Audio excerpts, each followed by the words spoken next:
Às vezes em caso de estranhamento, eu sou uma pessoa autista, fico me balançando e não consigo ficar olhando pra câmera. Você vai aprender autenticação. E a primeira coisa que a gente vai fazer vai ser pelo e-mail, porque é o mais simples. Eu vou mostrar o que a gente vai usar.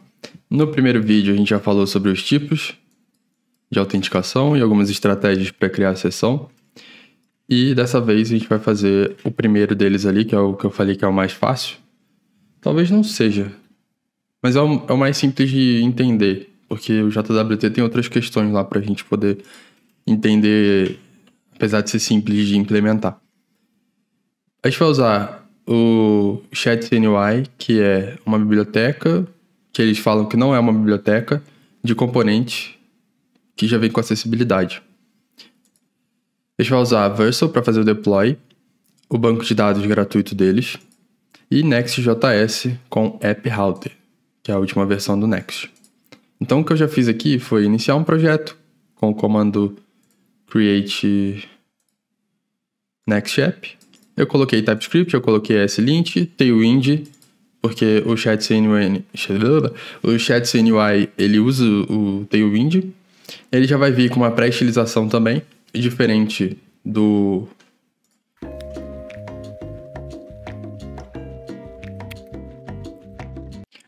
Radix UI, que o ChatCN usa por trás dos panos. Ele já vem estilizado. E aqui, se você instala o Radix por padrão, ele não vai vir estilizado. Então, eu já estou com o projeto, já estou com um repositório no Git criado e agora eu vou importar o projeto para começar a inicializar ele. O que eu fiz foi limpar um pouco aqui. Eu tirei as imagens, tirei o padrão que vem aqui da Vercel. Vou colocar um Hello World aqui. Ah, isso aqui. Esse negócio aqui eu achei uma extensão. Deixa eu ligar aqui. Pera aí.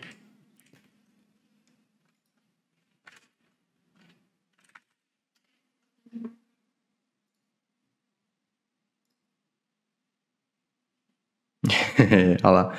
Agora tem neon.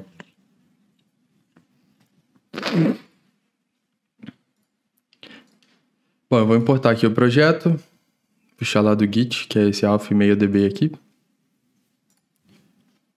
Ele já vai vir preenchido com o padrão, não preciso mexer em nada por enquanto. E daqui a pouco a gente já vai ter um link para acessar ele. Eu vou voltar aqui no projeto e vou colocar um storage, que vai ser esse Postgres aqui.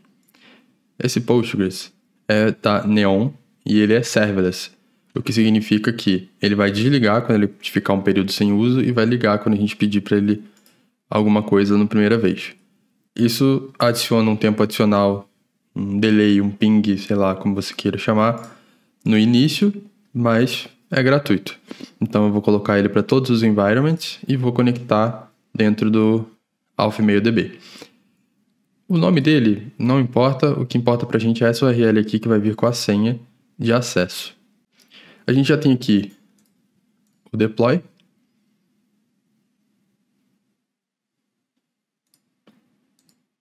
Que ficou sem o Hello World.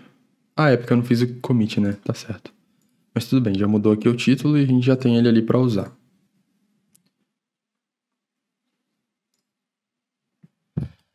Agora, a primeira coisa que eu vou fazer é vir aqui no ChatCNY.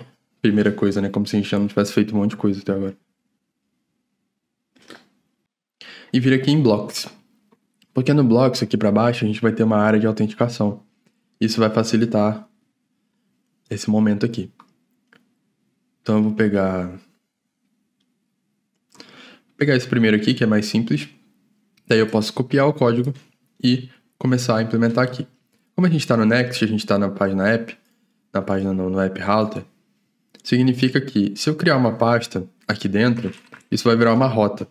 Então eu coloquei essa rota aqui, significa que lá no nosso site, ele vai ficar / isso aqui. E não é o que eu quero. Então fora da pasta app, que é onde tem o nosso roteamento de páginas, eu vou criar uma página chamada Components. Aqui eu vou criar uma pasta chamada Register para representar o cadastro. E aqui eu vou colocar o form. Daí eu vou criar um arquivo chamado form.tsx. Deixa eu dar um zoom aqui agora para a gente poder ver melhor. Vou ligar o servidor, npm run dev. Copiar o código de novo, porque eu copiei outra coisa. Beleza. Nossa, tá muito estranho. Vou tirar isso. Eu não vou tirar o Neon, eu vou só trocar pro Drácula de novo, porque o Neon fica interessante. E esse negócio aqui de combo é só pelo meme também. Não tem nada demais, não. Beleza, o servidor tá ligado. Eu vou fechar aqui o console. E como eu coloquei o código sem instalar os componentes, eu vou agora instalar todos eles. Eu preciso do botão, do input e do label. Eu vou só pegar aqui de um deles, tipo do input, que é com esse comando aqui. Posso abrir uma nova aba. npx chatcn ui @latest add input. Primeira coisa que ele vai fazer é pedir para eu instalar o chatcn ui, porque não vai ter aqui. Tem que fazer outra coisa primeiro. Assim. Eu vou deixar o modo default. Eu vou colocar o slate, que é um cinza meio azulado. CSS variable sim. Agora, a primeira coisa que a gente vai fazer... Brincadeira. Falando isso toda hora. Vou adicionar o input. Vou adicionar o label, que é o que vem depois de UI aqui, basicamente. E botão. Todos esses componentes vêm para a pasta lib. Quer dizer, desculpa, para lib vem um negócio que é só para poder fazer o merge das classes do Tailwind. Aqui em UI, ele vai colocar todos os botões, os inputs, dialogues, tudo que você instalar vai estar aqui dentro de UI, dentro de components. Faltou o card também.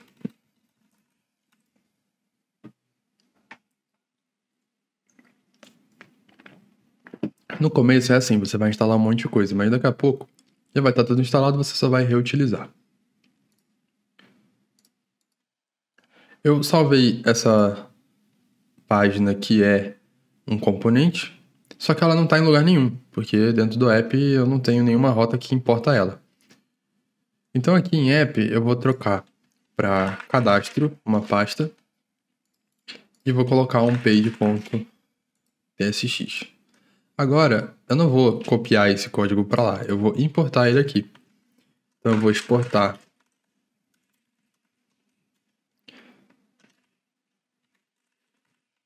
uma função assíncrona register, e aqui eu vou retornar aquele componente que está com o nome de login form, mas eu vou chamar de register form. E vou trocar aqui para cadastro. Esse register form vai ser retornado aqui. Agora, se eu acessar o nosso servidor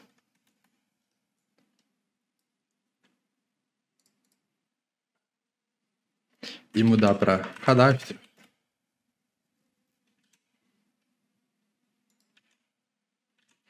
faltou o export default. Tá aqui o nosso componente. Ele já vem estilizado, ele já vem pronto para usar, entre aspas, né? Porque agora a gente vai ter que fazer a funcionalidade. Eu só vou arrumar algumas coisas, e com o Tailwind isso fica muito fácil. Primeira coisa é que eu vou colocar um margin alto aqui. Opa, M alto. Eu vou colocar um M top 5, só para ele dar uma espaçada ali.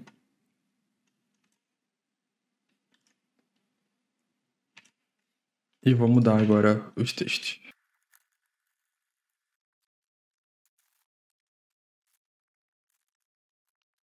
Também vou mudar o tema dessa parada aqui.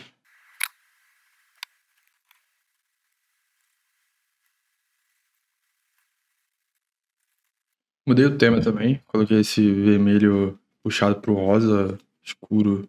E aqui a gente está no momento de preencher dados. Os dados que eu vou pedir vão ser o e-mail e a senha.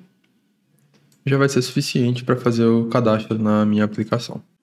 Vamos fazer da maneira tradicional no React, que é colocando um ref. Então eu vou chamar aqui de email input ref igual a useRef, do tipo HTML input element, que vai começar como nulo. Vou fazer a mesma coisa para o password.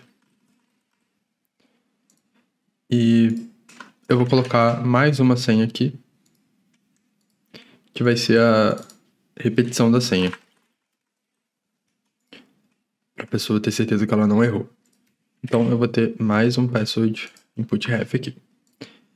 Desse jeito, eu vou colocar o ref igual email input ref no do e-mail, o password aqui e o password 2 no de baixo.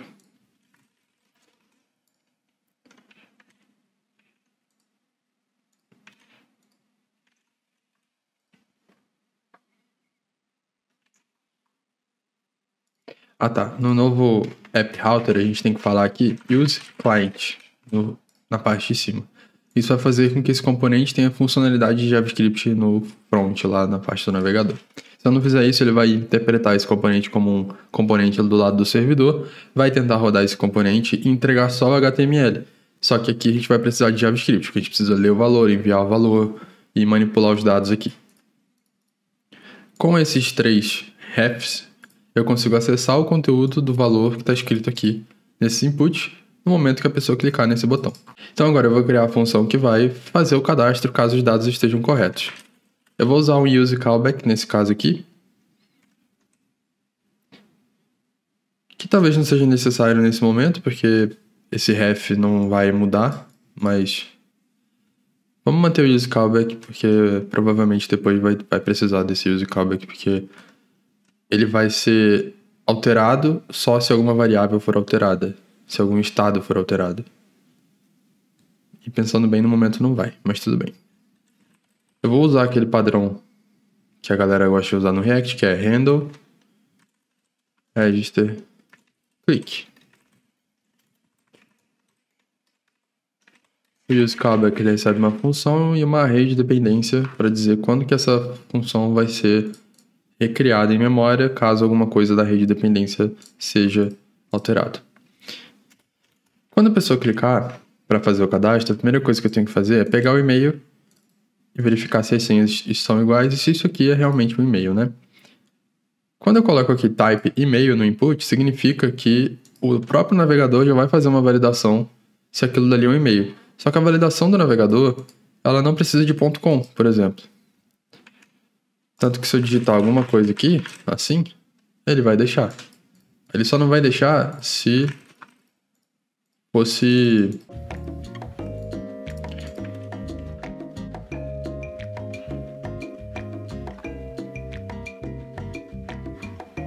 Ah, tá. É que eu não tô com form aqui por volta. Como eu não tô com form, aquele botão ali não tá fazendo nada. Pronto, agora sim. Ó, ele tá falando preenche esse campo porque tá vazio. Agora ele tá falando que tá faltando um arroba. Se eu colocar esse arroba, ele deixa eu cadastrar mesmo que não tenha um .com aqui no final do domínio. O que para esse tipo de cadastro aqui é um erro. Não sei se existe. Não sei se poderia existir, né? Mas o navegador faz isso. E cada navegador vai fazer de um jeito. Então, eu vou aqui nesse site chamado Regexer, que tem em Community Patterns esse RFC, blá blá blá, e-mail. Isso daqui é uma expressão regular que valida um e-mail. Ela é gigantesca mesmo. Por isso que a gente vai ali e copia.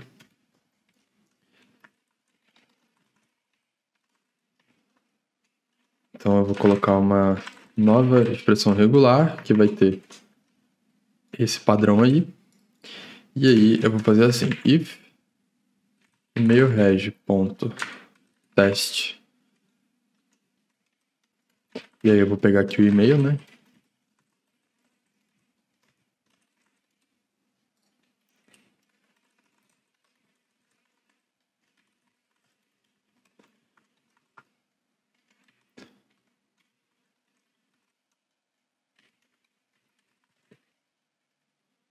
Eu tenho que fazer essas verificações aqui porque o ref ele pode não existir no momento que rodou isso aqui, teoricamente. Quem sabe que não vai acontecer, mas aí o TypeScript vai reclamar, então Assim já facilita a nossa vida.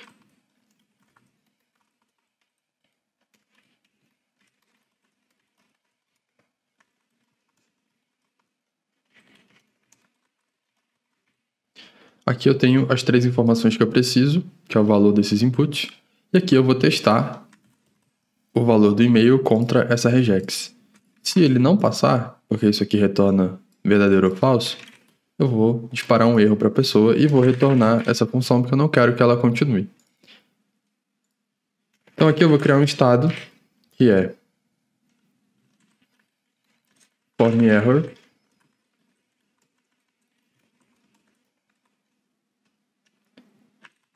que vai começar como falso. E se eu encontrar aqui que o e-mail não está válido, eu vou colocar form error.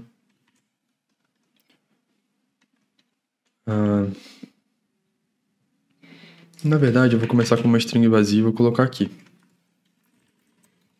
Digite um e-mail válido.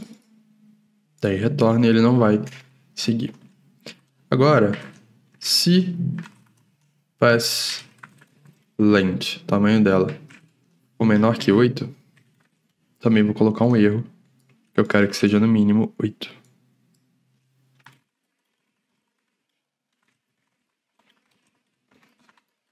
Precisa ter pelo menos 8 caracteres.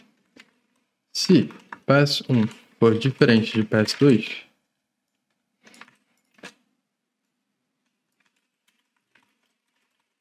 as senhas não são iguais. Isso vai colocar os erros para mim nesse estado, e agora eu vou renderizar esse estado aqui embaixo, perto do botão, pode ser nesse card footer aqui. Vou colocar uma div, um parágrafo,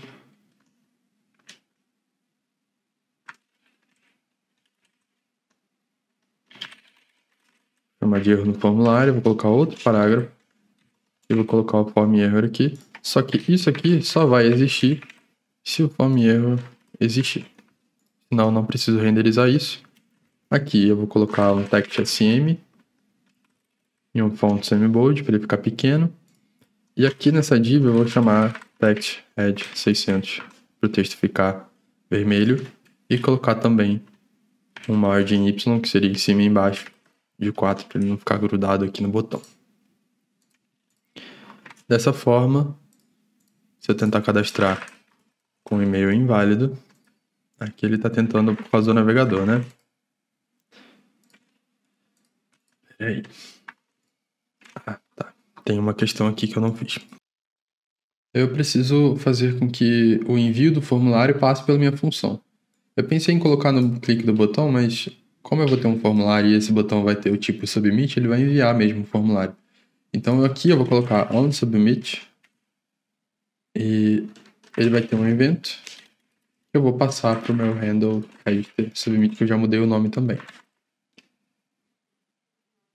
Esse evento, ele está esperando que seja lá um submit event, mas ele precisa que seja esse cara aqui. Então, eu vou mudar aqui. Importar o form event do React. E eu vou dar um prevent default aqui em cima, que é para que o formulário não seja enviado pelo próprio navegador e sim passe pelo meu código. Então, ele não vai passar. Então agora, se eu clicar para cadastrar, o navegador vai fazer a validação dele. E aí, agora, ele deu o meu erro aqui, que é erro no formulário, a senha precisa ter pelo menos 8 caracteres. Porque esse e-mail aqui passou na validação. Então a RFC realmente deixa passar aquele negócio ali. Mas eu não vou me preocupar com isso agora não. Daí se eu colocar aqui uma senha que realmente tem, ele vai falar, olha, as senhas não são iguais. Só que ele ficou aqui pro canto, né? Vou arrumar isso rapidinho. O card footer provavelmente está com display flex. E eu vou mudar para grid. Daí vai ficar um embaixo do outro. E aqui eu vou mudar para só margin bottom, porque o margin top já existe aqui. Então agora ele está falando as senhas não são iguais. E se eu colocar um e-mail válido, uma senha realmente igual, ele vai deixar passar, só que ele manteve o estado. Então, eu vou tirar o estado no começo do formulário, que é set form error vazio. Então ele vai começar vazio, daí ele verifica, depois ele fala o resultado. Esse repita a senha ficou com type password 2. E não pode, porque o type é password, senão ele vai ficar com texto padrão. E agora o nosso cadastro teoricamente passaria e entraria no modo de cadastro. Feito isso, agora eu preciso entrar na parte do servidor, que é onde eu vou receber essa informação para poder cadastrar no banco de dados. Para isso, aqui dentro da pasta app, eu vou criar uma pasta chamada API, que é uma pasta especial do React, do Next no caso. E aqui eu vou começar a escrever uma pasta chamada register e um arquivo chamado route.ts. Esse aqui é o padrão, precisa ser assim, tem que ser route.ts para ser considerado uma função serverless em Node.js. Então isso aqui vai rodar um Node.js para mim dentro do próprio Next, que no caso lá na Vercel, né, como uma função serverless. Então ela, da mesma forma que o banco de dados, como eu expliquei, ela vai ligar quando tiver gente usando e desligar quando não tiver. Isso vai economizar custos. Aqui eu vou pegar o padrão lá na documentação. E aí isso fica dentro de Route Handlers. E aí esse aqui é o padrão. Então ele exporta uma função assíncrona com o nome do método que é aceito ali. Get geralmente é para pegar coisas e você não passa nenhum corpo, nenhuma informação no get. Então a gente vai usar o post. O post ele vai receber um request que tem dentro dele o body. E, na verdade, eu vou pegar o JSON, porque eu vou usar JSON nesse caso. Como essa função aqui é assíncrona e ela retorna uma promise, eu tenho que dar um await aqui, e esse body vai ser o que a gente mandou para dentro da função. Daí eu vou verificar se existem algumas coisas nesse body. E aí eu vou tipar isso também.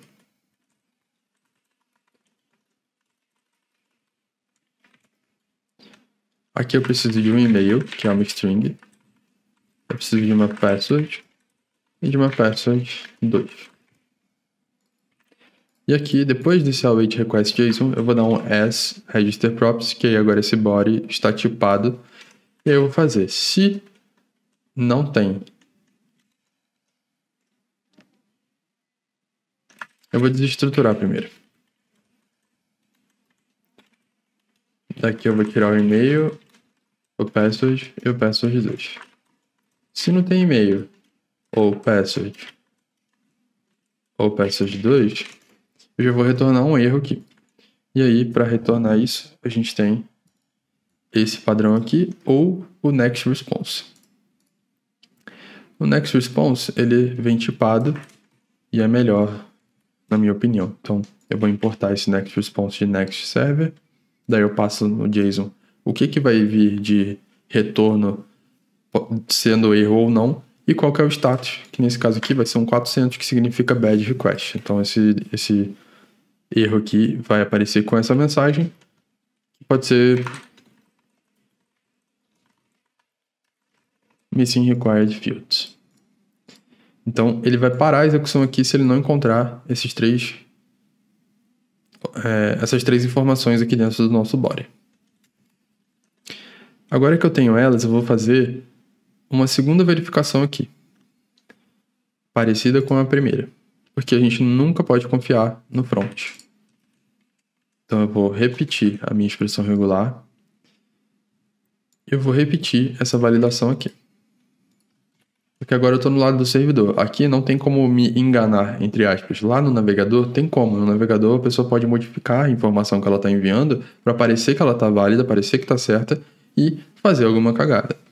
Então, ao invés de setar um estado ou fazer alguma coisa, eu vou retornar uma next response, nesse caso aqui.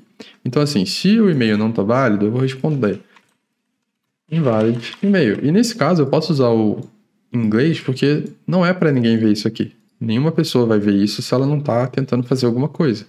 Se ela tentar mudar alguma coisa, fazer alguma coisa errada, aí ela vai ver. Mas por isso que não tem problema ser em inglês, porque não era para uma pessoa, um usuário comum estar vendo isso, né? E aqui eu posso até juntar. Se a senha tiver menos de 8, ou elas forem diferentes, eu vou falar que tá password inválida.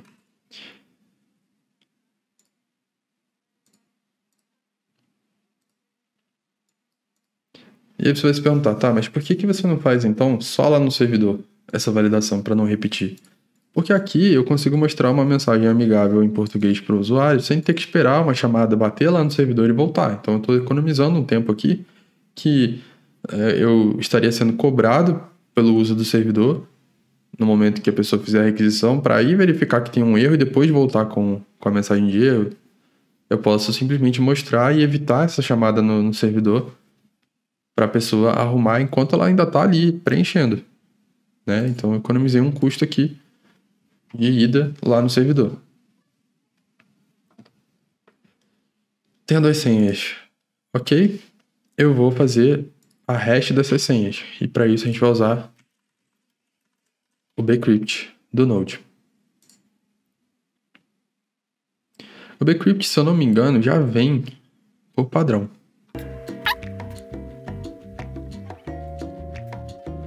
Eu vou fazer essa versão aqui do bcrypt, que ela vai fazer de modo síncrono, que é o que eu preciso, e vai criptografar para mim. Esse bcrypt eu vou importar.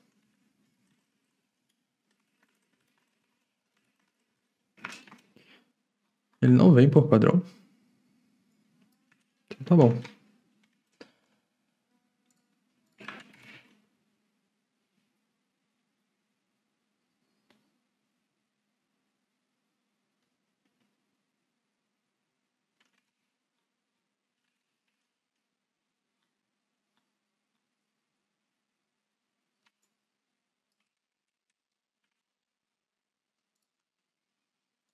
Então eu vou pegar a senha da pessoa, que eu já conferi que está igual, e vou fazer aqui o hash sync dela. Eu vou usar ali 12 rodadas de criptografia, que é um padrão bom. O intuito aqui não é explicar criptografia, até porque eu não conheço muito de criptografia ao ponto de conseguir explicar exatamente o que está acontecendo aqui. Eu só sei que isso aqui vai gerar uma hash, que é uma informação só de ida, que não tem como voltar ao que era antes, que é considerado seguro. Daí, sobre criptografia, você tem que achar um canal que fale sobre isso, não querendo ser babaca, mas é verdade. Bom, agora eu tenho aqui minha hash, que é uma string, e eu preciso salvar isso no banco de dados.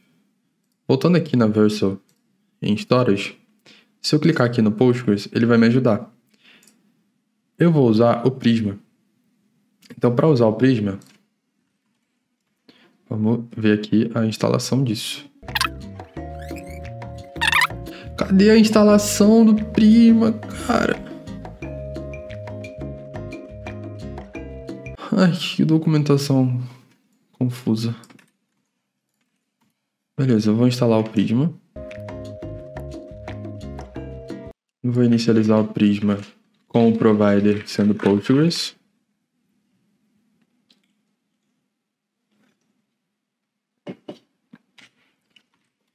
Precisa botar SQL. E aí ele vai criar uma pasta para mim com schema.prisma, que vai pedir na URL de acesso ao meu banco de dados essa variável do env database URL. Essa variável a Vercel vai dar aqui pra gente. Aqui em env local, eu vou copiar e colar aqui no env.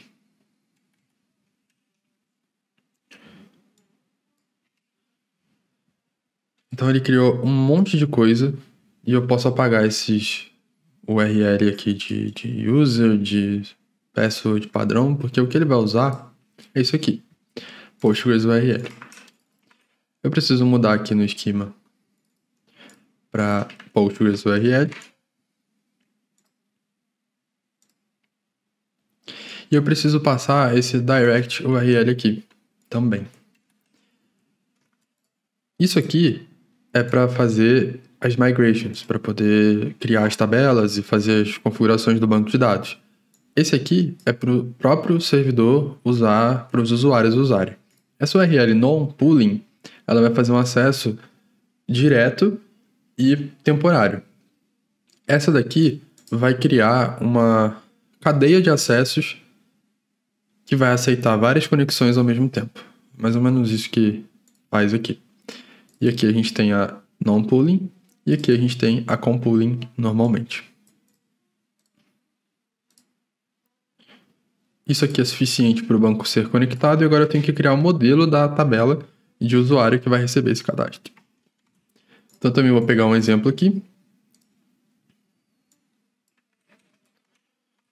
Model user vai ser um ID, que vai ser uma string, que vai ser um CUID. Esse CUID é como se fosse um UUID, que é bem comum e bem famoso aí hoje em dia, só que ele vai usar o timestamp do momento do cadastro na frente da hash. Isso vai fazer com que ele seja parecido com o autoincrement. O autoincrement seria 1, 2, 3, 4, 5.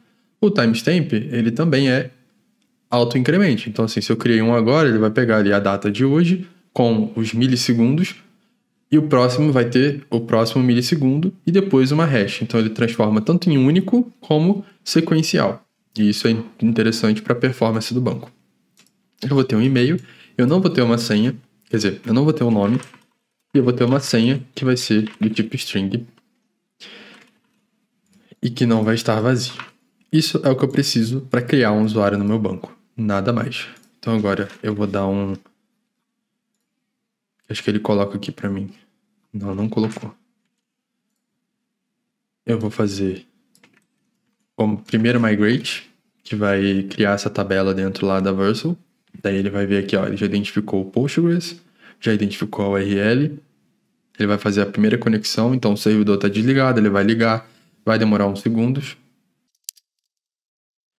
E depois da primeira migrate, ele também já vai gerar o client pra gente. Esse client, ele vai ser o que a gente vai importar e ele vai dar o autocomplete no TypeScript do modelo que a gente criou aqui. Dito isso, eu já posso começar a rodar os comandos, porque eu já tenho o Postgres criado.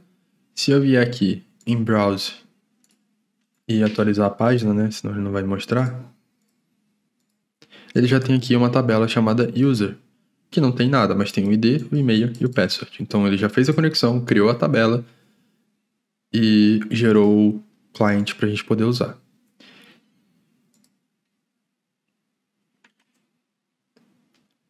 Agora tem uma questão aqui que é o seguinte, o nosso Postgres é serverless. O serverless, ele vai desligar e ligar. A gente não pode ficar abrindo conexão e não fechar essa conexão. E aí existe uma forma aqui de fazer isso, que você usa um adaptador para que o seu projeto serverless rode de forma fluida e não dê problemas de timeout, problemas de conexões que não são abertas a tempo suficiente ou que abrem muitas conexões ao mesmo tempo e dá um limite de conexão. Para isso, eu vou copiar de outro projeto aqui que eu já fiz essa configuração. Se eu fosse achar isso, eu ia dar um trabalho.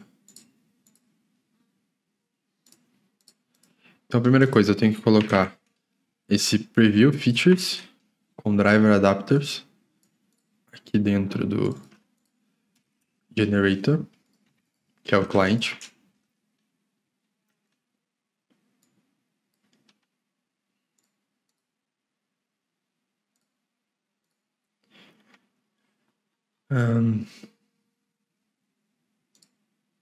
Aqui em Prisma eu criei um get instance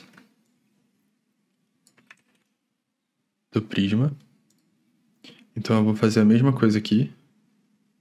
Criar, pode ser aqui em lib mesmo, eu vou colocar aqui prisma.pg.ts e aí eu vou exportar uma função chamada prisma get instance, que vai criar uma pool, que é uma piscina, né, tipo uma cadeia talvez de conexões, que vai passar a URL lá de conexão, e ele vai usar esse adaptador aqui do Neon para que a gente consiga fazer a funcionalidade do serverless com o Postgres. Eu tenho que instalar essas duas coisas, o adaptador Neon do Prisma e o adaptador da própria Neon para o serverless.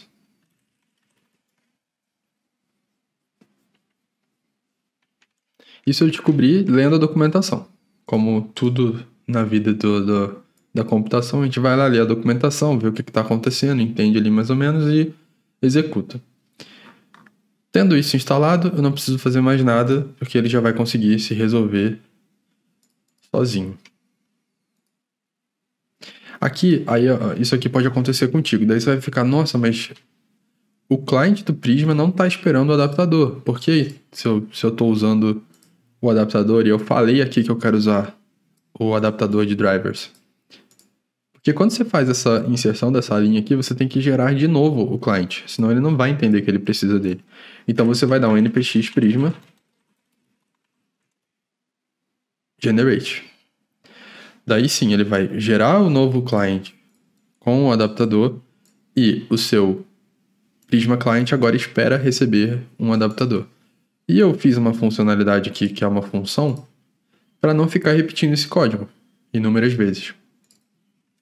Então, feito isso, eu vou fazer o seguinte, const prisma igual prisma get instance e eu vou dar um await também. Acho que eu... Não, ela é síncrona, não precisa de await. Agora eu tenho uma instância do Prisma conectada, teoricamente, porque aqui ele já faz a conexão, usando o adaptador do Neon, para a gente poder usar. E agora é só fazer o seguinte, const user igual await, prisma.user.create, data vai ser e-mail e password vai ser hash. Cuidado, não vai colocar aqui a senha da pessoa sem a criptografia. Eu tenho que usar hash porque aí sim eu vou salvar criptografado. Aqui em password é só o nome da coluna que chama password lá no banco de dados. Isso aqui já vai fazer um insert lá no nosso SQL. Agora eu posso retornar esse usuário para mostrar que ele foi criado. Então aqui eu vou chamar user dentro do JSON com status 200. O bcrypt está falando que ele não encontrou o tipo e ele já dá aqui a sugestão. Tenta instalar o @types do bcrypt. E é o que eu vou fazer porque vai dar certo. Ele fala tenta porque existem pacotes que não tem tipagem, né? Só que o bcrypt é tão utilizado que tem. E isso não é um problema. Tá, agora eu tenho aqui o API register route. Esse route não entra no nome da rota. O nome da rota vai só até a pasta. Então agora eu tenho aqui dentro da minha aplicação API /register. E aí ele vai falar o seguinte, não está funcionando. Por quê? Porque aqui quando você roda no navegador ele tenta fazer um get e eu não tenho get, eu só tenho post. Então tá tudo bem, né? Ó, ele falou aqui que 405, que acho que é que ele não encontrou o método que foi utilizado. Nesse caso, eu vou ter que usar o fetch ou o Axios. E eu vou instalar o Axios aqui dessa vez.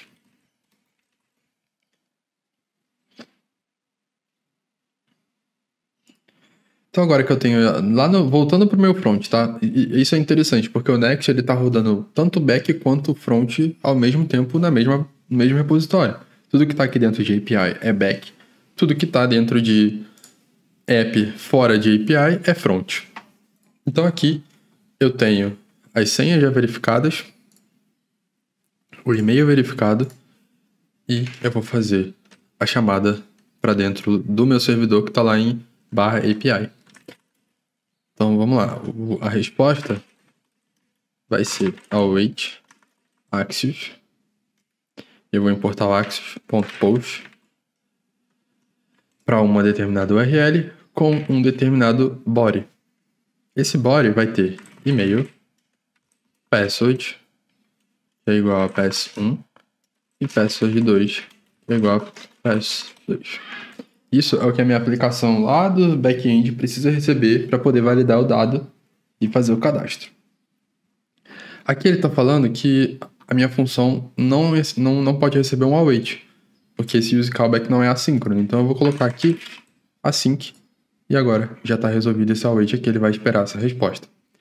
Essa resposta está falando que é do tipo N, porque eu não falei o que vai ser retornado aqui. E olhando para o meu route, vou jogar aqui para o lado, eu vou retornar ou o usuário criado ou um erro. Então o que eu posso fazer é tipar esse retorno falando assim, register response. Ele pode ser um erro, e eu vou colocar aqui a interrogação porque é opcional, e ele pode ter um usuário, que também é opcional. Quando eu faço o Prisma Generate, ele cria para mim as tipagens da minha tabela, então eu posso importar user do Prisma Client. Eu estou falando que os dois são opcionais porque se der erro vai ter um, se não der erro vai ter o outro, mas não os dois ao mesmo tempo. E aí eu vou exportar essa interface e agora eu posso importar ela aqui no meu front, porque eles estão no mesmo projeto. Se eles estão no mesmo projeto, significa que eu consigo acessar eles aqui normalmente. Então esse post ele vai ser do tipo register response. E agora esse response ele pode ser um register response ou qualquer outra coisa, porque o post aqui não tem como saber exatamente. Ele está confiando que a informação está certa para você, mas pode ser que não esteja. Isso aqui, a tipagem não garante nada nesse caso, porque eu estou me comunicando com o servidor. Não garante que vai ser a mesma coisa. Eu estou garantindo aqui pelo meu código, né? O Axios tem uma propriedade que é, toda vez que alguma coisa falha, um erro 400, 500, qualquer outra coisa que não seja 200, ele vai dar um throw error. Então eu preciso de um try-catch. O try-catch serve para pegar esse erro e fazer alguma coisa com ele. Então se esse post aqui cair em um desses problemas aqui, que seria os status 400, ele vai cair aqui com um erro. Esse erro, por sua vez, ele vai ter uma tipagem do próprio Axios. Então eu vou verificar isso só para ativar a tipagem. Se o erro for um instance of Axios erro, Axios error, agora eu tenho cause, code, config, message, name. Provavelmente esse message ele vai estar com error dentro dela. Então vamos fazer o seguinte. Eu já tenho aqui esse set form error e eu só vou dar um set form error error.message. E aqui eu não preciso retornar nada porque já é o final da função. Eu não vou fazer nada depois disso se deu alguma cagada, né? Então agora deixa eu voltar isso pra cá porque tá pequeno demais o espaço pra gente.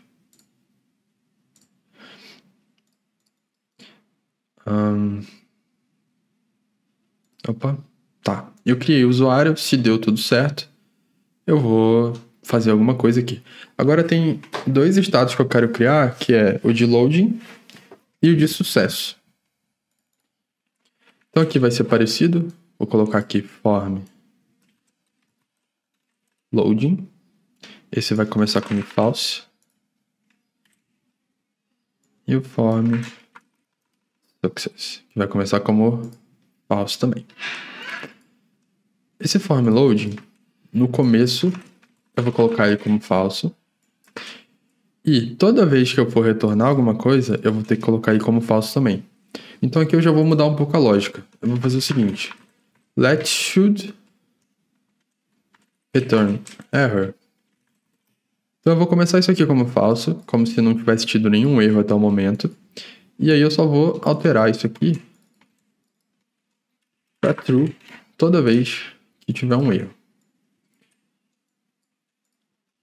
E agora, se o should return error estiver daquele jeito ali, eu vou alterar esses estados aqui. Então, o set form loading vai ser falso, e o set form success vai ser falso, e aí sim eu retorno. Então agora, ao invés de eu repetir isso aqui várias vezes, eu só tenho uma linha a mais em cada, e aqui eu faço tudo ao mesmo tempo. Se eu conseguir, eu vou dar o set form loading false e o success vai para true. Se eu não conseguir, Se der algum erro, eu vou dar false e false de novo. Então, success não deu, loading acabou. O loading, eu sempre vou colocar ele como falso no final de qualquer ocasião aqui, porque é o momento que para de mostrar ali no botão que eu não posso clicar nele. Com esse estado criado e configurado, eu posso vir aqui no botão e colocar disabled como sendo form loading. Então, enquanto ele tiver true, esse botão fica desabilitado, enquanto ele tiver false, esse botão fica habilitado. Eu ainda posso... deixa eu instalar... Acho que o Lucid React já vem no ChatCN.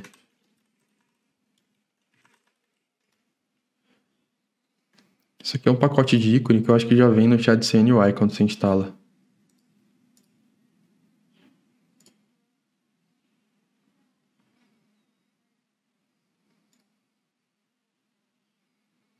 Acho que no alert mostra.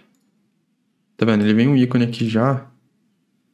E aqui, ó, Lucid React. Lucid React. Vamos ver. Lucid React. Eu posso olhar aqui no package.js e já está instalado. Ó, já tá. Então eu já posso usar. Tá de boa. Aqui em icons eu vou ver algum ícone de load.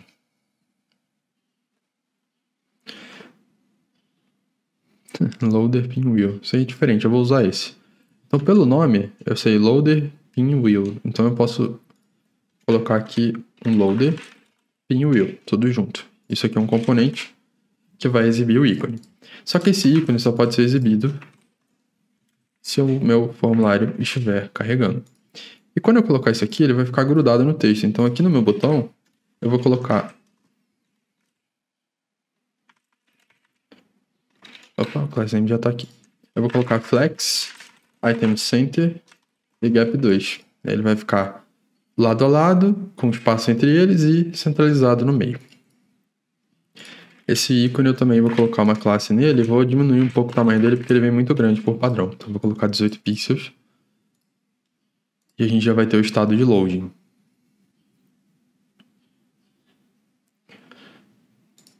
Aí agora, se eu colocar esse success aqui como true, eu vou falar, ó, seu cadastro foi realizado.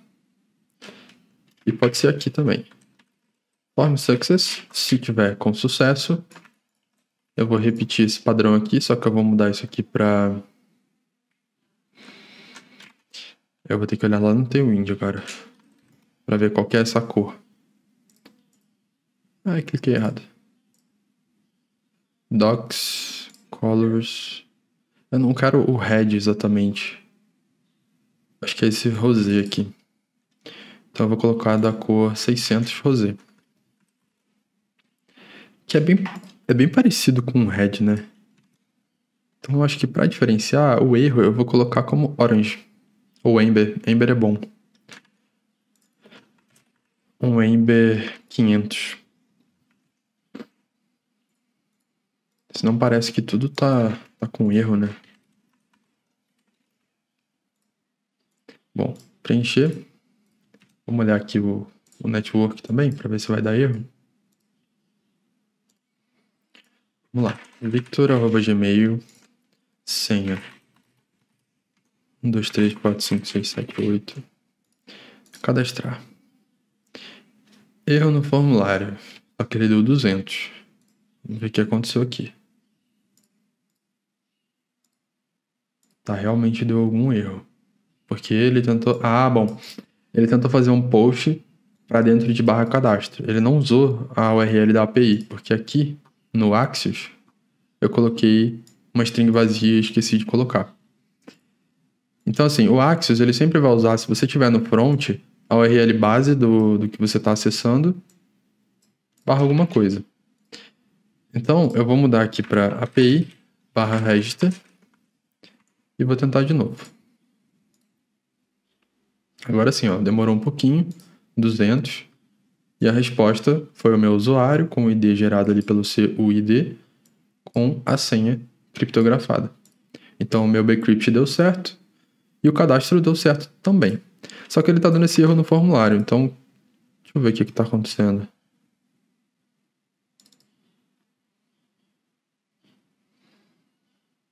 Setform error vazio primeiro.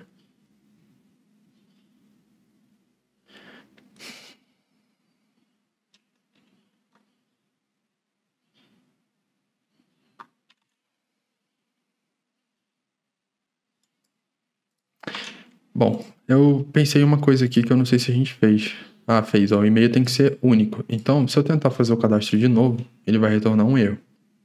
Agora sim, ó, ficou amarelo. Acho que ele só não tinha atualizado o estado mesmo, deu algum problema. Ele ficou com o Ember, que eu coloquei, amarelo. Request failed with status code 500. Isso aqui significa que foi um erro que eu não estava prevendo lá no meu código. Então a resposta dele é nenhuma, porque ele foi 500. E se eu vier aqui no meu console, você vai ver que deu um erro aqui do próprio Prisma. E ele está falando, ó, unique constraint failed on the fields, e-mail. E ele é do tipo Prisma Client Non Request Error. Isso significa que ele sabe que esse erro existe, é um erro esperado, entre aspas, só que o meu código não esperou. Por isso que deu um throw aqui e ele deu um erro 500. Então, aqui na minha rota, eu vou fazer o seguinte. Eu vou fazer um try catch. No momento que eu instanciar o Prisma, eu já vou rodar o meu try catch. E a minha resposta vai ser só se tiver sucesso aqui. Esse erro eu vou verificar se é uma instância do Prisma Client Non Request Error. E se for, e aí eu posso ver aqui qual que é o tipo do erro.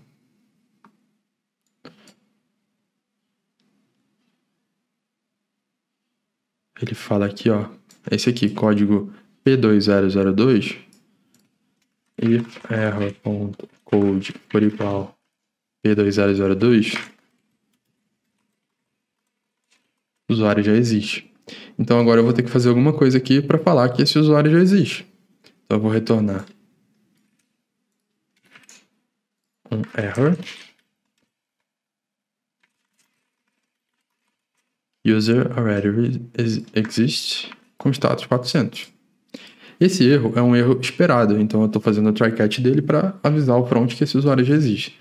Se eu encontrar essa mensagem aqui, eu vou fazer alguma coisa lá no front para avisar a pessoa de que ela precisa agora fazer login. Se ela esqueceu a senha, ela vai lá e não esqueci a senha. Então agora eu vou tentar cadastrar de novo. Ele vai dar o erro. Agora ele mudou para 400 e a resposta foi essa daqui. Só que aquele erro do Axios, que é esse error message, pegou uma mensagem do próprio Axios, em inglês. Então eu vou mudar esse error message para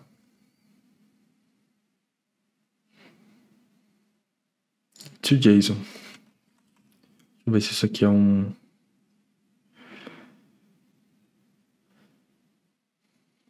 Beleza. Esse to JSON, ele vai retornar talvez a resposta, né, do meu servidor. Só que aqui eu espero que seja uma string. E essa resposta em JSON não é exatamente o que eu quero. Então não é bem isso que eu vou pegar aqui, não. Pode ser esse response aqui, que eu acho que é uma função. Não, não é. O que deu aqui? É porque o response pode ser undefined, então ele está reclamando. Então se eu não tiver uma resposta, eu vou mandar uma string vazia aqui e vou falar assim, Mentira, eu vou fazer error.message. Se eu não tiver a resposta, eu mando o message. Se eu tiver a resposta, eu mando a própria resposta. E ele está falando que eu não posso porque tem que ser uma string. Esse response ele pode não ser uma string. Então, eu vou pegar response.data, que pode existir ou não.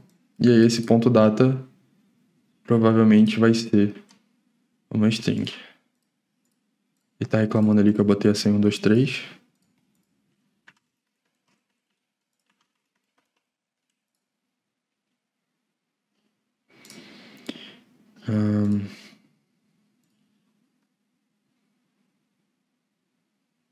Então esse data ele está como um objeto.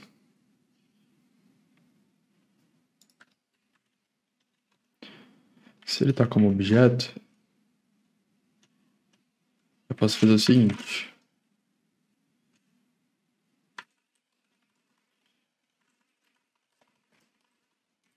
Eu vou colocar isso aqui numa variável. E aí, eu vou colocar aqui como uma resposta dessa. E aí eu posso desestruturar esse cara para ter o meu error ali. E tudo isso é possivelmente undefined, né? E aí aqui esse error eu vou colocar de error message. Porque já existe aqui a variável error, né? Então esses dois pontos aqui só muda o nome da variável para mim. Eu pego o error de dentro de data, porém eu transformo nisso aqui. E aí eu vou usar essa error message ou essa error message. Essa daqui é do Axios, essa daqui é a minha. Vamos lá.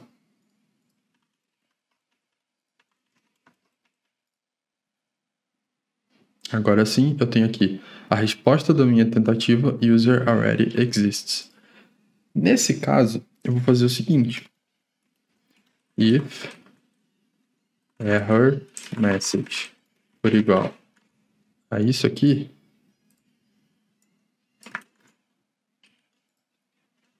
vou fazer diferente. Se não for isso aí eu boto ela lá de forma genérica mesmo.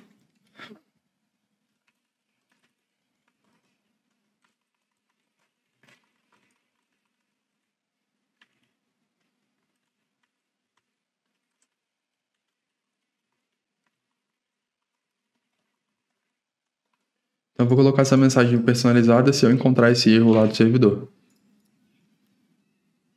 Esse e-mail já está registrado, tente ir para o login ou clique em esqueci minha senha. Essa cor está bem apagada no sentido de acessibilidade, então eu vou escurecer ela mais um pouco. Vou colocar uns 600. Melhorou. Aqui não tem esqueci minha senha. Porém, eu posso colocar aqui embaixo de cadastrar um link que leva para o login.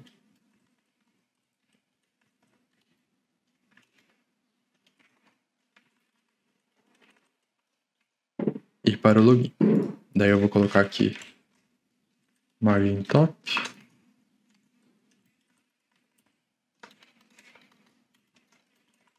Um underline no texto. E um text center. Então, o clique em esqueci minha senha não ficou bom aqui, né? Tente ir para o login. Tentar fazer o cadastro de novo. Esse e-mail já está registrado, tente ir para o login. Daí aqui tem um botão para ir para lá que não existe ainda. O meu usuário já foi criado, a senha foi salva com criptografia, então eu já posso ir para o login. Já tenho essa informação lá no meu banco de dados. Então eu vou criar aqui, dentro de app, uma parte chamada login e uma page.tsx que vai ser parecida com essa, só que ela vai chamar login. E eu não vou importar o register form, vou importar o login form.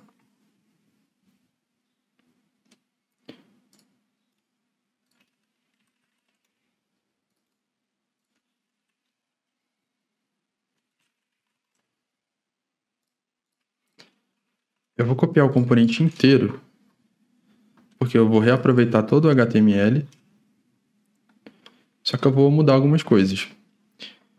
E eu não preciso da segunda senha mais.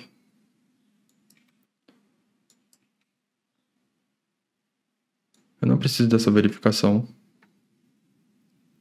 Eu não preciso dessa verificação de tamanho também. A pessoa tem que saber o tamanho que ela criou a senha, teoricamente.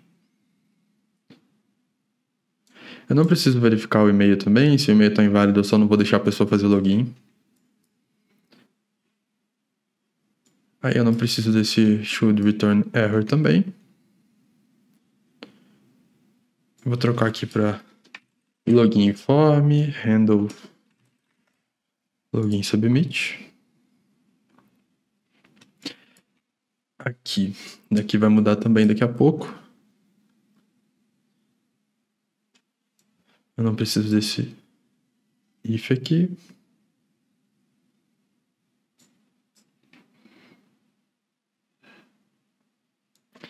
Aí aqui na função do onSubmit eu vou fazer o handle login. Login. Agora eu vou pedir o e-mail. A senha, uma vez só. Aqui eu vou colocar erro no login.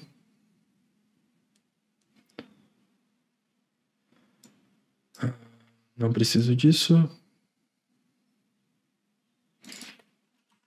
Aqui eu vou inverter, vou colocar cadastro.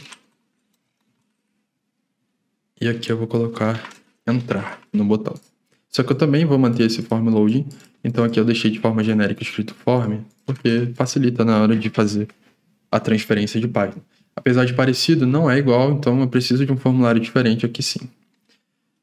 Esse formulário de login já vai existir aqui. Só preciso importar ele. Bem parecido, porém só pede uma informação aqui de senha e não duas. Agora eu preciso vir aqui na minha API e criar uma nova rota também, agora de login. Que de novo vai ser parecido com essa, mas não vai ser igual. Então eu vou receber um login props com e-mail e senha. O meu login response vai ser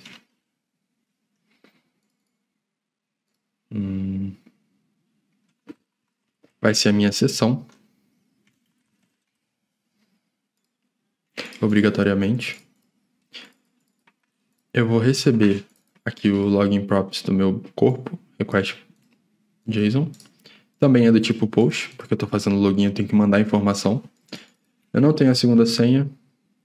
Se eu não tiver nenhuma dessas coisas aqui, eu vou responder um erro que vai ser a sessão vazia. Esse vai ser a minha resposta. E aqui no JSON eu consigo passar a tipagem que eu esqueci de fazer lá. Então se eu tivesse aqui com error alguma coisa, ele vai falar, cara, não tem como você mandar um error porque não está no login response. Então eu vou mandar uma sessão vazia e um status de 200, que significa que deu algum erro. Só que na hora do login, pensa em segurança. Na questão de segurança, você não pode informar para o usuário que está tentando fazer o login qual foi o motivo dele não ter conseguido fazer o login.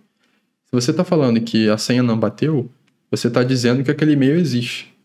Se você dá uma informação de que a senha não está no tamanho certo, você está entregando de que o seu cadastro precisa daquele tamanho de senha. Então, isso facilita invasões, né? Quanto mais informação você entrega, mais o invasor ou a pessoa que está querendo roubar a conta de alguém vai ter para poder encontrar a resposta.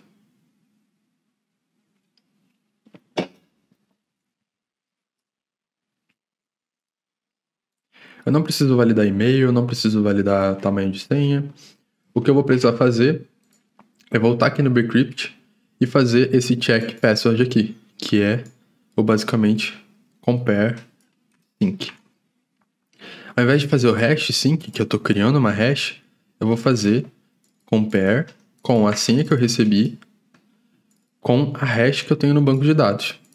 Então, eu preciso ir lá no meu usuário, e agora eu vou fazer isso dentro do try-catch.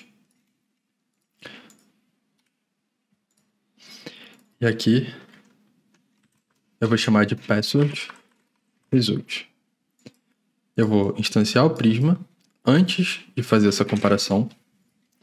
E vou, ao invés de create, eu vou fazer um find unique or throw. Isso aqui vai fazer uma busca por um campo que seja único, que no caso é o e-mail, no nosso modelo. E se ele não encontrar, ele já vai dar um throw. Então ele já vai vir direto para o catch. Isso facilita porque agora a tipagem do meu user, eu tenho certeza que se existir user, é porque eu encontrei um usuário com esse e-mail. E agora, ao invés de ser data, vai ser where, que é a sintaxe do SQL. Então o e-mail tem que ser igual a esse e-mail aqui. Eu não estou fazendo validação de e-mail porque o Prisma se encarrega de prevenir injeção SQL, que é um tipo de ataque onde a pessoa coloca um código malicioso no campo do e-mail para tentar fazer alguma coisa no seu banco de dados, rodar algum comando. Então, normalmente a pessoa vai tentar fazer algo do tipo, coloca um e-mail válido, porém ela bota um apóstrofo, um ponto e vírgula várias vezes, e aí ela coloca um drop table users. Se não tiver nenhuma validação de campo aqui e esse where for um campo realmente SQL, isso é importante, tá? Não pulo essa parte não. Se eu tenho aqui select from users where e-mail igual e-mail, se eu rodar isso aqui de forma crua no banco de dados e a pessoa colocou um código desse, é como se ela tivesse fechando o seu input aqui e colocado uma ponto e vírgula, que significa que vai rodar mais um comando ali na sequência, drop table users. E aí esse apóstrofo aqui talvez dê cagada. Mas se você está deixando isso acontecer, a pessoa vai tentar de um jeito, não deu certo, ela tira, não tem problema, daí ela roda de novo. Agora vai funcionar porque ele vai rodar esse comando dentro do seu banco de dados. De forma cru, isso aqui funciona. Isso é uma injeção SQL e o Prisma evita isso pra gente já. Então a gente não precisa se preocupar com a validação do e-mail nesse caso. Se eu encontrar o usuário, eu vou pegar a senha dele, que está criptografada, para fazer, enfim, essa comparação aqui. Então eu vou comparar a senha que veio de fora com a hash que já está criptografada. Isso aqui vai retornar um booleano, verdadeiro ou falso. Se isso aqui for falso, eu vou retornar uma seção vazia com status 200. Se isso não for falso, eu vou retornar a minha seção com status 200 também. Qualquer erro que eu tiver aqui dentro, eu vou retornar a seção vazia também. Eu não vou informar nada para os usuários. Essa seção a gente vai lidar daqui a pouco. No momento, é isso aqui que a gente vai fazer e vai voltar essa string aqui preenchida com qualquer coisa. Isso pra gente já cria uma rota. E agora, no nosso formulário de login, eu posso trocar para login response na tipagem. E aqui, API/login, passando e-mail e senha. E aí a gente já vai ver a resposta ali. Eu posso apagar esse register response daqui.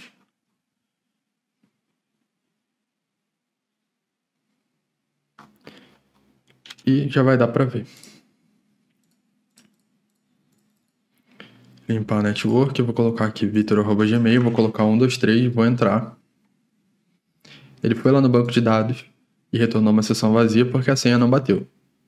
Agora eu vou colocar até o 8. E esse aqui veio com a minha string preenchida porque a senha bateu e o dado realmente existe. Se eu colocar um Vitor2 aqui, que é um usuário que não existe, ele vai retornar a string vazia também com o status 200, e ele não conseguiu fazer o login. O que não tem problema, no caso de informação, é mudar isso aqui para 400 na hora do erro. Porque você só está falando, olha, não foi possível fazer o login. O que é o motivo, daí a pessoa tem que saber, né? Se ela esqueceu a senha ou... Enfim. Então eu vou mudar aqui. Agora o status é 400. A diferença é que o status 200 não vai cair aqui no catch, porque ele vai considerar como sucesso nesse código aqui. E o 400 ele vai jogar para o catch porque o Axios vai dar um throw error e aí ele vai considerar, opa, estou no lugar errado. Mas é a mesma ideia que eu estava falando. Aqui ele vai ser o 200, aqui ele vai ser o 400. Você vê que o botão não está mudando para disabled e não está iniciando aqui o carregamento, né? Eu não tinha percebido isso. Form loading. Disabled form loading. Sim. Quando eu começo, é true, né? Talvez você tenha percebido isso até antes de mim. Quando começa, form loading é true. Depois é false. Agora sim. Aí. E ele não está girando porque falta uma classe aqui do Tailwind, que é animate spin. colocar tanto no register quanto no login.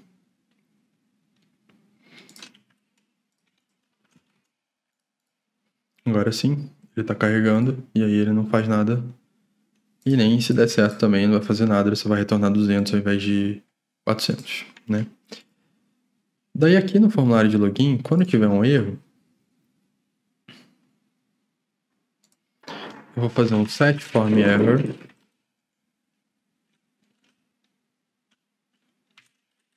Vou chamar de login invalid. E quando tiver um form error, ao invés de escrever aqui a própria variável, eu vou colocar assim, verifique seus credenciais. Só isso. Não preciso dizer mais nada para a pessoa. Nesse caso aqui passou, né? Nesse caso não deu erro, verifique seus credenciais. Agora deu erro. Eu não vou falar se é a senha, se o problema é tamanho, se é o e-mail que não existe. Vai sempre ser de forma genérica. Agora olha que legal. Voltando aqui no nosso Figma, eu já preencho o dado no cadastro, envio para o servidor com HTTP post. O servidor verifica se a conta já existe, criptografa a senha, salva no banco de dados e retorna cookie com a sessão. Não estou retornando o cookie ainda, eu estou retornando uma sessão vazia, né? Uma string ali qualquer. E o login, ele informa o dado, envia para o servidor, verifica se a senha, confere se o usuário existe, né? E volta à sessão. Eu ainda não estou voltando com o cookie, então vamos fazer isso agora. Só ver se tem alguma coisa aqui sobre isso que facilita a minha vida.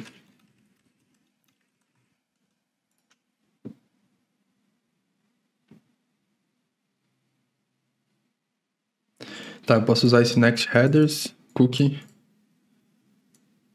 Eu tenho um cookie store.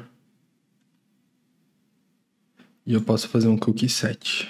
Então é isso aqui que eu vou fazer. Então, eu vou importar essa funcionalidade aqui do next que facilita, de novo, a nossa vida lá dentro dos route login.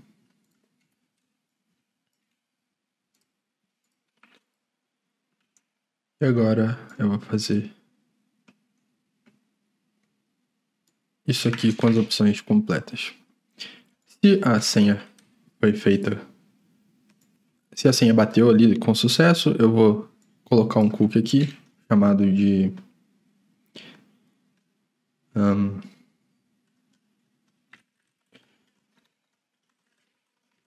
auth session. O valor, eu vou ter que gerar um valor aqui. HTTP only significa que eu não vou poder acessar isso aqui no JavaScript. E o path significa que vai rodar dentro do meu próprio domínio da aplicação. Esse valor de sessão eu vou fazer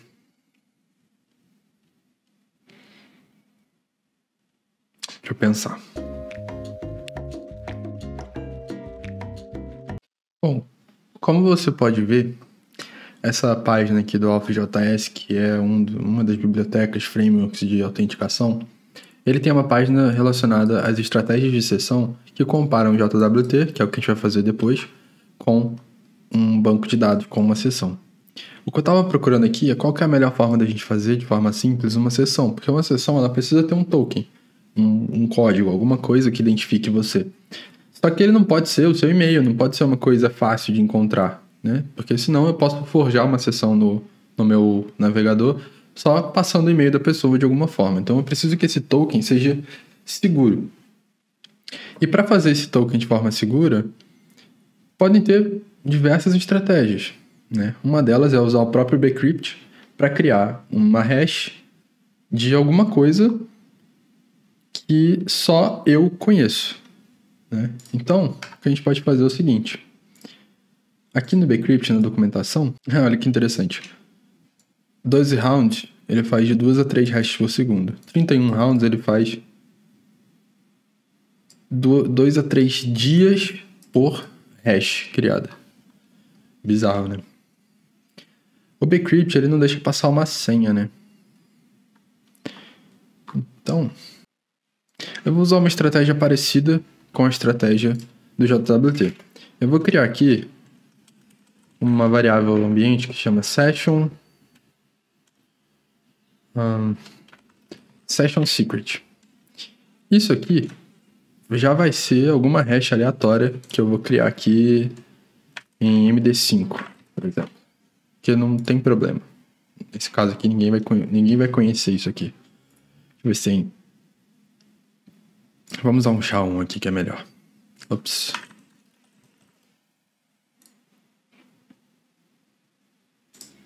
Então vamos colocar assim, minha senha super secreta para gerar sessão. Essa é a minha senha. Esse é o Session Secret. Isso aqui só o meu servidor vai conhecer, ninguém mais. Então agora eu posso usar esse cara para poder fazer a sessão. Aqui eu posso criar... Pode ser em lib mesmo, só para facilitar. Vou fazer uma função para gerar essa sessão aqui, porque eu vou repetir ela tanto no cadastro quanto no login.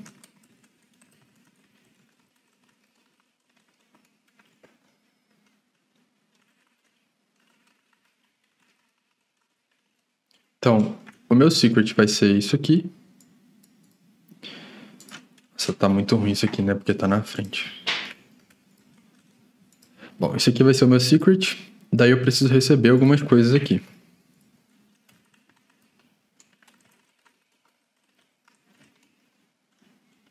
Eu vou pegar o e-mail da pessoa.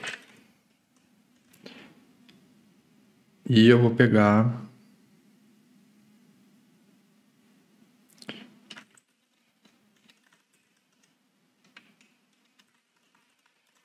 a própria hash de senha da pessoa. Então agora eu vou botar aqui, vou pegar o e-mail, password hash.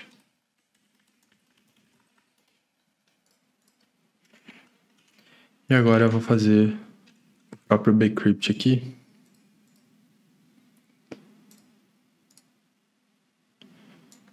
Assim.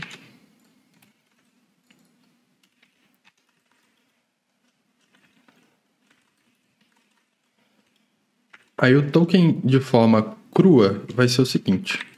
Vai ser o secret. Aí eu vou colocar aqui. Esse mais não é um mais de operação, não. É qualquer coisa. Eu poderia botar um underline aqui, uma hashtag, uma arroba. Posso colocar qualquer coisa aqui. Daí eu vou colocar o e-mail da pessoa. Vou colocar a própria senha da pessoa. E eu vou colocar o timestamp disso.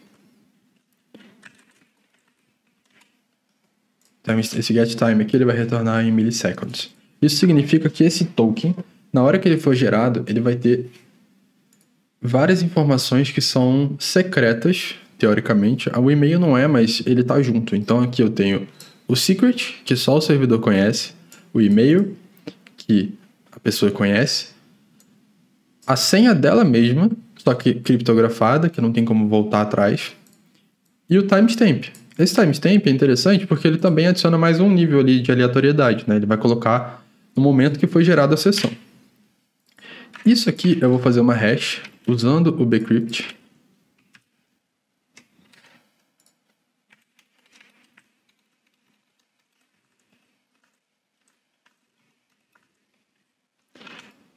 Acho que era melhor eu ter usado esse cripto, viu? Mas tudo bem. Eu vou fazer isso 12 vezes e vou retornar essa hash. Que é do tipo string.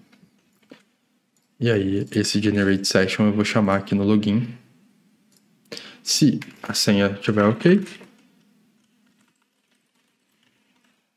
generate session, daí eu vou passar o e-mail, o user quer dizer, dentro de password hash eu vou passar o user password, que é a senha já criptografada, e isso daqui vai fazer uma nova criptografia com mais 12 rounds, com todas aquelas informações ali para dar uma camada de segurança a mais, e eu vou adicionar isso aqui como o valor do meu cookie. Então, agora, se eu fizer login,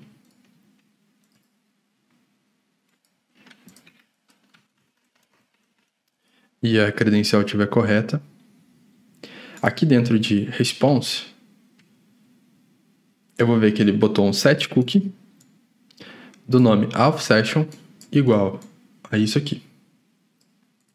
E isso aqui é a minha hash com base em todas aquelas informações ali que só pode ser acessada pelo navegador. Aqui em Application, Cookies, eu também consigo ver. E é isso aqui que ele gerou para mim com base naquela informação ali.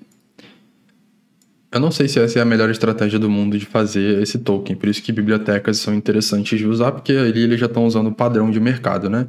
Mas aqui é uma forma da gente aprender a fazer tudo, quer dizer, tudo que é possível fazer da nossa mão, né? Obviamente a gente vai fazer o próprio bcrypt aqui na mão, mas aquele token ali é interessante. E aí eu vou ter que salvar esse token no banco de dados também, que essa é a parte da desvantagem de usar o banco de dados, mas é o que a gente está usando agora. Então eu poderia fazer aqui uma model que se chama Sessions. E aí eu vou ter um ID também, parecido com isso. Só que eu vou ter o User ID. Esse User ID, ele vai ter uma referência para esse usuário aqui, para que a sessão seja atribuída a um usuário. Daí, como eu não sei de cabeça, vou pegar aqui do modelo, que é isso aqui. Então aqui eu vou chamar de User. Então o campo User na minha tabela, no modelo das Sessions, vai ser do tipo User, que vai ter relação com esse campo aqui, relacionamento, né, com o User ID da minha própria tabela, que faz referência ao ID da tabela User. E aí, quando eu salvo essa linha aqui, ele já cria uma nova linha aqui para mim falando, olha, um usuário pode ter muitas sessões, uma array de sessões. E uma sessão vai ter um único usuário atrelado a ela. E aqui eu vou ter o token também dentro da minha sessão. Agora eu vou dar um migrate, eu vou desligar o servidor. npx prisma migrate dev name sessions. Ele vai fazer aquele esquema lá de criar a tabela pra gente. E aí ele já gerou pra gente o client, o TypeScript já reiniciou aqui rapidinho também. E agora aqui dentro de login, tendo o token em mãos, eu posso dar um const. Eu não preciso salvar isso aqui não, já sei qual que é o token. Await prisma.sessions.create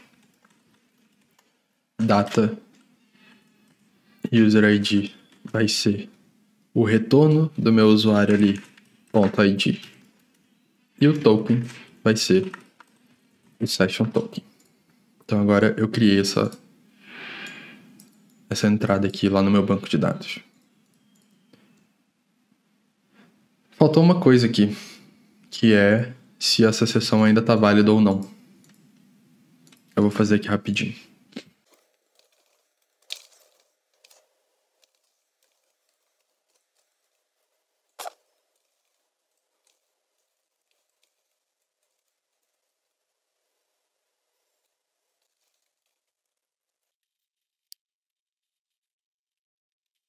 Agora sim, eu vou criar aqui o valid true. Eu coloquei duas formas da gente verificar. Tanto o valid, que eu posso botar como false, e aí ela para de ser válida imediatamente, e um tempo para ela expirar, que eu vou colocar aqui na hora de criar como... Vou instalar o DateFNS, que vai ajudar bastante aqui. Isso aqui é uma biblioteca para trabalhar com datas, então eu vou colocar date add. Oh, caramba.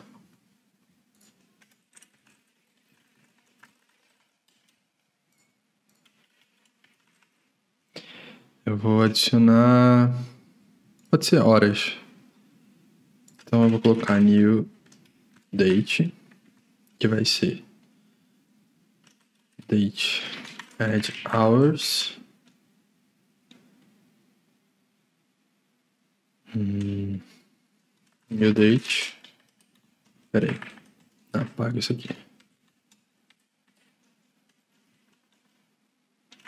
Vai ficar válida por 24 horas essa sessão. Então, na data atual, agora eu vou adicionar 24 horas. E esse vai ser o meu tempo que ela vai expirar.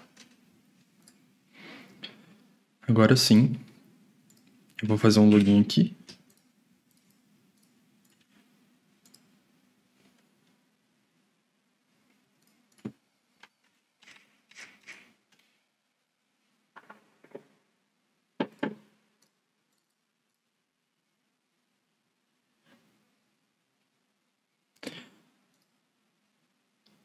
Temos aqui a nossa sessão. Lá no nosso banco de dados, vou dar F5. Pegar a tabela Sessions. E olha lá aí. O token está aqui. Created at. Expires at 1 de julho. E no horário de... Tá errado isso aqui, hein?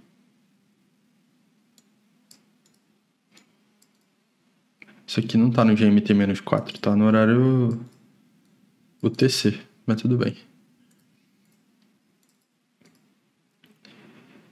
E aí agora eu tenho que fazer a autenticação, né? Então, ao acessar a página principal, eu vou fazer a autenticação, porque esse vídeo já tá longo pra caramba, então eu não vou fazer com Midware para todas as páginas, eu vou fazer só aqui na página principal mesmo. Como aqui eu tô no servidor, eu não vou usar o use client, eu consigo fazer isso aqui ser uma função assíncrona, porque ela vai rodar só no lado do servidor. E aqui eu consigo verificar se essa sessão está válida. Primeira coisa é pegar o cookie. Então eu vou importar cookies do Next Server.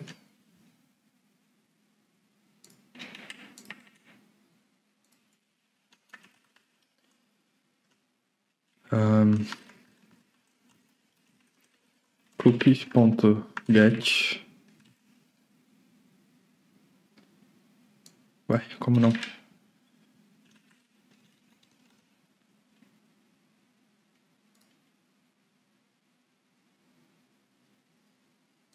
Ah, é next headers.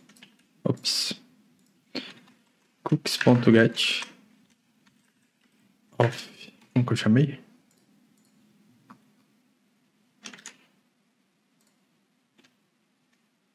Off session.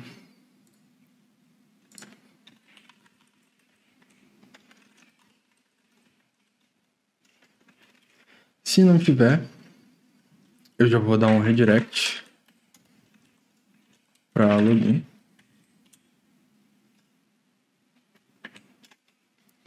Então, primeiro ele tem que existir, né? E aí eu vou fazer uma verificação no próprio, na própria API aqui. Essa verificação eu vou colocar numa nova pasta, que vai ser...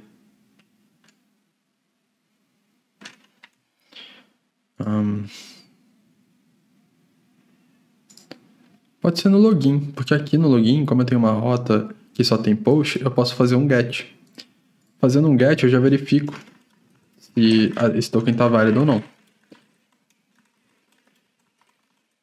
Então esse get, ele não vai receber parâmetro nenhum, ele só vai receber a chamada nele, e aí ele vai pegar o cookie que está dentro do request, né?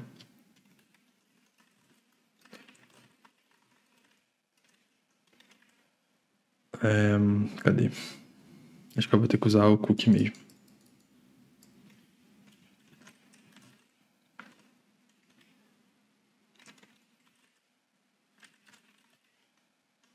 Session token igual a cookies.get app session.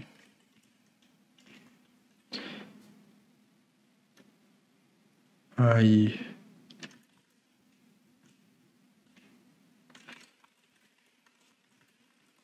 eu vou chamar o Prisma aqui. Prisma.sessions.find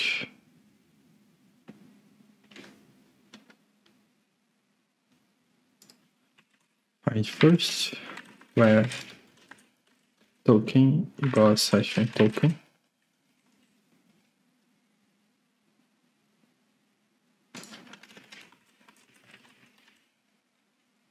Ah, eu tenho que pegar o velho dele.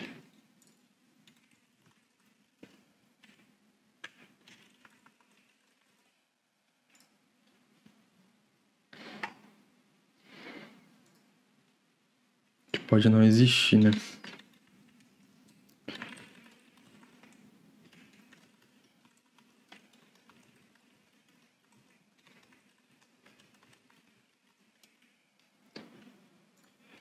Então é o seguinte, eu vou pegar o cookie, se o valor existir eu vou retornar ele, se não existir eu vou retornar uma string vazia, daí ele não vai conseguir encontrar aqui no banco de dados. Esse prisma, ele vai fazer o find first, o que significa que pode ser que ele retorne null. Então se eu não encontrar a seção, eu já vou retornar um 400 aqui. Eu não preciso retornar nada aqui no corpo. 401, né, no caso, que é não autenticado. Se ele encontrar uma seção, eu vou verificar se a seção está inválida, porque se tiver, então pode ser, na verdade, aqui. Se a seção não estiver válida, 401 também.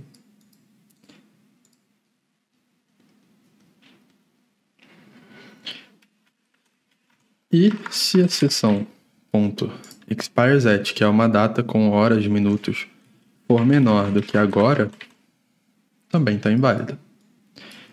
Se nenhuma dessas condições deu ruim, a seção não existe, não está válida e a data de expiração é maior do que a data atual, eu vou retornar um 200 aqui, significa que está tudo bem. Tá? Essa é a minha função get, que vai pegar o cookie automaticamente e já vai fazer a validação aqui, procurando a seção que a gente criou. Então aqui eu não preciso desse cookie, eu só preciso fazer a chamada.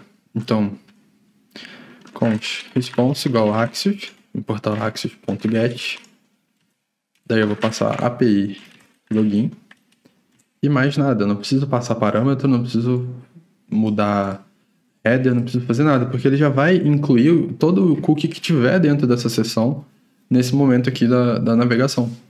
Então essa resposta vai ter um objeto vazio, se ela conseguir fazer a autenticação, e se não conseguir, ele vai dar um throw. Então eu vou fazer um try catch. Eu não preciso nem da resposta, eu só preciso chamar esse AxiosGet aqui com await. E se ele der um erro, significa que eu tenho que mandar a pessoa para o login. Eu não vou deixar ela acessar a aplicação. Isso aqui é suficiente para autenticar a pessoa, sem precisar mexer com o cookie aqui no componente que está rodando no servidor. Deixa a API fazer isso.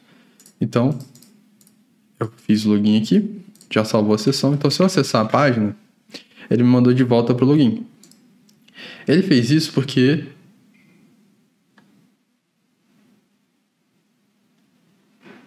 RalphJS Session, ele tá pegando aqui o cookie da outra aplicação que eu tava rodando, que eu tava trabalhando, mas tá aqui, ó, o meu Ralph Session tá aqui e ele não tá encontrando, porque ele tá pegando esse porcentagem aqui, ó, ele transformou o dólar em porcentagem 24. Eu acho que é isso, talvez seja isso. Então eu vou fazer um log aqui na minha rota de login.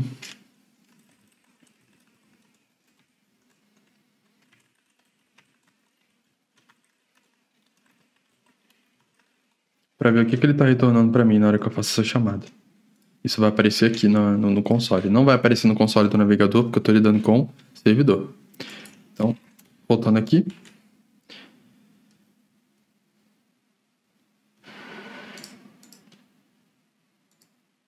Alô? Por que não deu? Invalid hook call. Tá, ele não está conseguindo aqui identificar qual que é o URL, porque eu não estou no front. Isso é interessante. Então aqui, no momento que eu estou num componente server-side, que tem assim, que não está com o use client ali, eu preciso passar a URL completa. Então para isso, eu vou colocar aqui um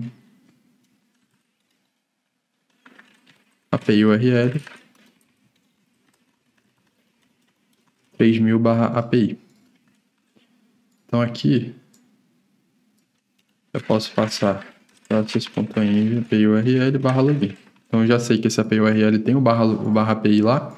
E aí aqui ele tentou fazer, não deu, ele deu 401, porque o cookie foi vazio.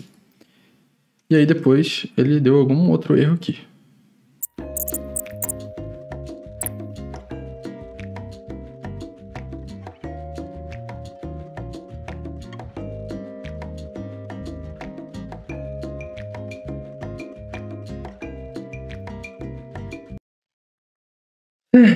Tá. Depois de todo esse tempo, eu achei isso aqui, que é uma issue lá do Next, que foi criado em julho de 2023. E aí eu fui olhando aqui, né? Pô, por que os cookies estão vazios quando a gente usa o componente do server-side deles? E aí eu fui descendo até o final, porque geralmente é o que eu faço, e eu vi o pessoal falando isso agora, em abril. 3 semanas atrás, uma pessoa mencionou isso. E aí eu achei um outro aqui também, que também foi em 2023. E tá aqui o pessoal perguntando, né? Tipo, o que tá acontecendo? Por quê? Teoricamente, o que eu tinha falado é que eu não precisava passar nada aqui no Axios, porque ele já ia carregar os cookies, os headers que eu já tenho lá no meu componente, para dentro da minha chamada. Mas não foi o que aconteceu. Na verdade, o Next não tá passando nada dos meus cookies. Ele passa os headers principais, mas não passa os cookies. E aí a solução para isso é importar headers de dentro de next/headers e passar ele como um header do Axios. E eu tive que colocar ele como unknown e depois como Axios header, porque ele é do tipo read-only headers, que vem lá do Next.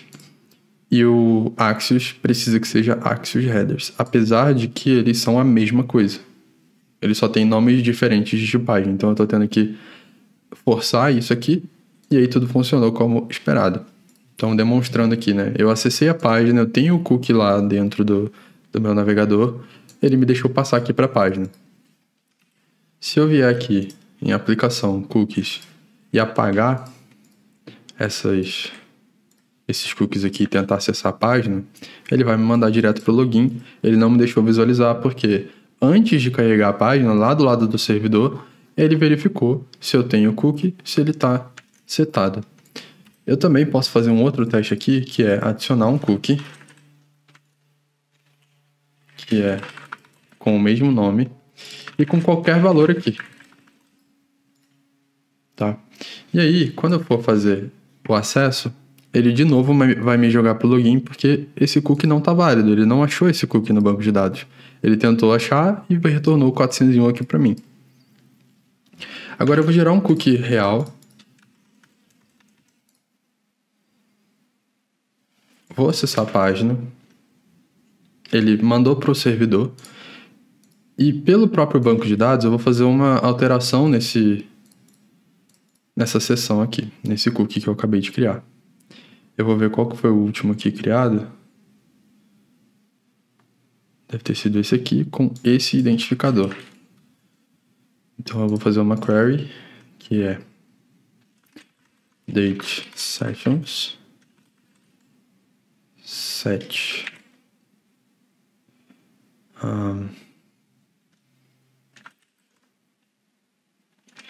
valid igual false where id igual a esse.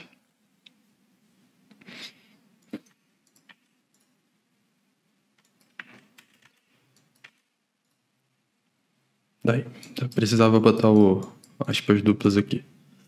Agora, na minha tabela sessions, essa última aqui. Cadê a rolagem? Ó, o valid está como falso. Então eu desabilitei essa seção aqui criada manualmente. Vamos supor que a conta foi invadida, você descobriu, como eu falei naquele caso do banco, né?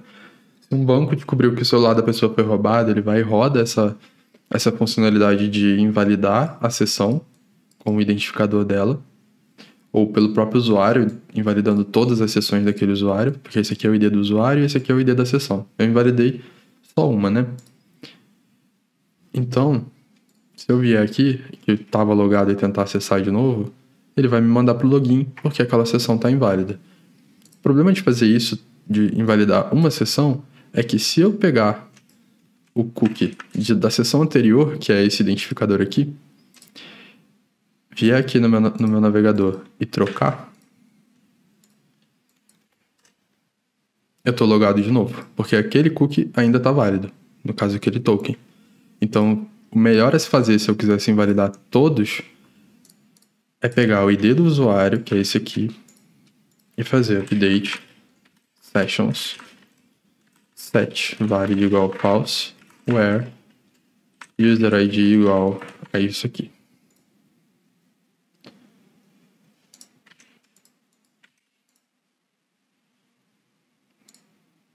Voltando na tabela sessions, agora todas as minhas sessões estão com valid igual a false.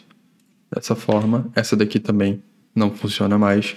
E com isso a gente fecha o cadastro, login e autenticação durante a persistência da sessão no banco de dados usando o Next.js com essas verificações aqui e com isso aqui. Cadastra a senha, salva no banco de dados, criptografa, volta o token na autenticação. E aí para fechar mesmo, a gente tem que aqui repetir isso.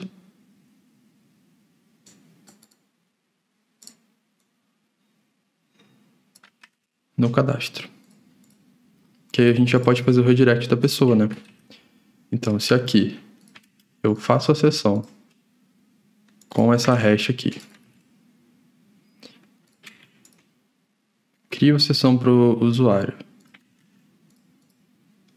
devolvo ela como um cookie. Aqui no front, na hora do cadastro, eu posso usar o router. E aí tem que ser o router do Client Component, que é o do Next Navigation. Que aqui eu estou usando o Use Client, né? Cara, tá muito tunado esse neon, eu vou tirar isso pro próximo vídeo.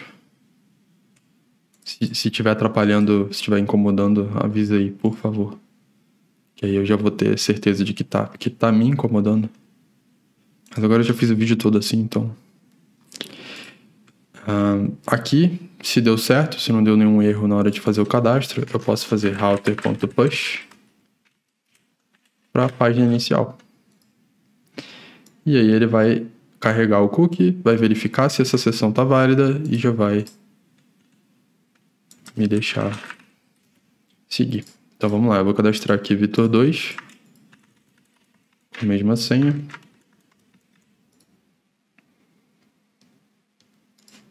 E me mandou para lá. Aquele erro no formulário deve ser um estado que a gente não está alterando na forma certa ali. Tipo um true ou false que eu botei invertido, alguma coisa assim. Mas agora o meu token já está válido porque ele criou uma sessão para mim. Aqui no banco de dados a gente pode ver isso.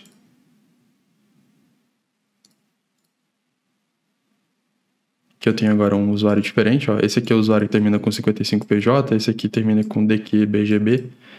E ele criou uma sessão para esse usuário que tá válida, enquanto do outro usuário a gente invalidou todas, né? E ele não logou de novo, então ele não tem nenhuma.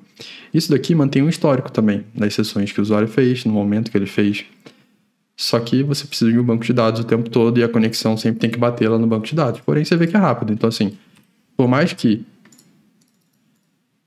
toda vez que eu acesso a página, eu tenho que ir lá no banco de dados, ele demorou 780 milissegundos para carregar. Se eu tirar isso daqui, da página inicial, se eu tirar tudo isso aqui, a página carregou em 59 milissegundos, que está no meu computador, obviamente. Então, assim, se você tivesse num servidor, vamos supor que demoraria 200 milissegundos para carregar a página, e com o servidor, com o banco de dados, demoraria 1 segundo, talvez, para carregar, porque ia ser um pouco pior a situação, porque você não ia ter o servidor rodando na sua máquina, né? E isso para todas as chamadas que você quisesse fazer essa validação aqui de sessão. Fechou? Dúvidas, manda aí no comentário.